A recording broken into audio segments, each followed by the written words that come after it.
In the shadowy corners of the city where danger lurks and secrets hide, there's one man who dares to tread.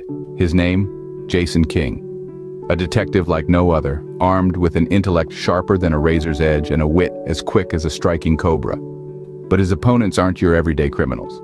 They're masterminds of deception, serial killers who play a deadly game of cat and mouse. In a world where the line between good and evil blurs, Jason King stands steadfast.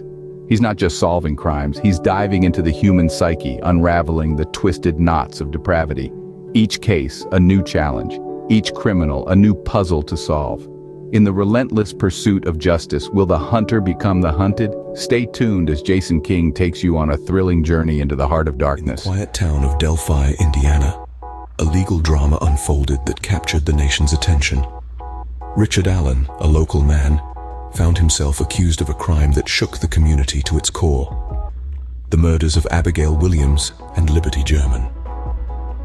As the trial approached, Allen's defense team embarked on a challenging journey to prove his innocence and point the finger at two other men, Patrick Westfall and Brad Holder. The story begins with Allen's defense team, led by the astute and determined attorney Robert Scremin.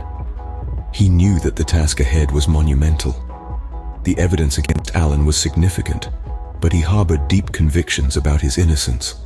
His strategy was multifaceted, focusing on dismantling the prosecution's case while building a credible narrative around Westfall and Holder's involvement. First, Robert dove into the evidence. He worked with forensic experts to reanalyze every piece of data, from DNA samples to digital footprints. In this process, they discovered anomalies, traces of DNA not belonging to Allen at the crime scene, subtly suggesting the presence of others. Next, Robert focused on establishing a motive and opportunity for Westfall and Holder. Through painstaking investigation, his team unearthed evidence of a previously overlooked connection between the two men and the victims. This included digital evidence of threatening messages and a witness who claimed to have seen Westfall and Holder near the crime scene around the time of the murders. To bolster their case, Robert sought to discredit the evidence against Allen. He challenged the reliability of the forensic evidence linking Allen to the crime, presenting expert testimony to suggest that the findings were inconclusive or potentially contaminated. Additionally, he provided a solid alibi for Allen, backed by witness testimonies and digital records. The defense also utilized psychological experts to analyze the behavior of Westfall and Holder, presenting a profile that suggested they were more likely to commit such a crime based on their past behavior and psychological evaluations. As the trial progressed, Robert's strategy focused on creating a narrative that resonated with the jury.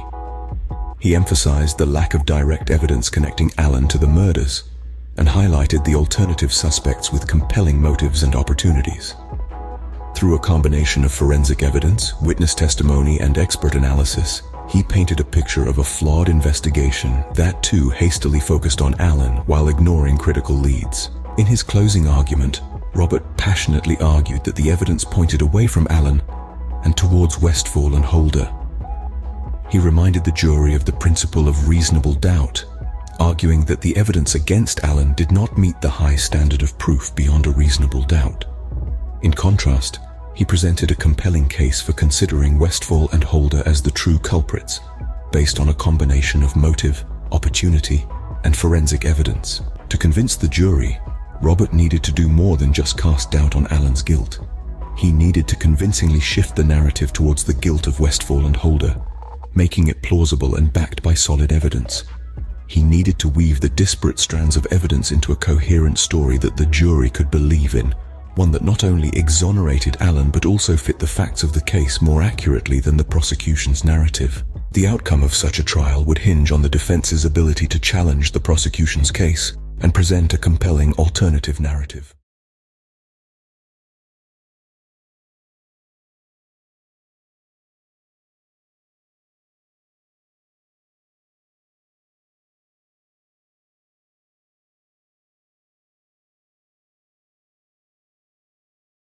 In the shadowy underworld of crime, where the ordinary meets the extraordinary, you've been journeying with me, Jason King.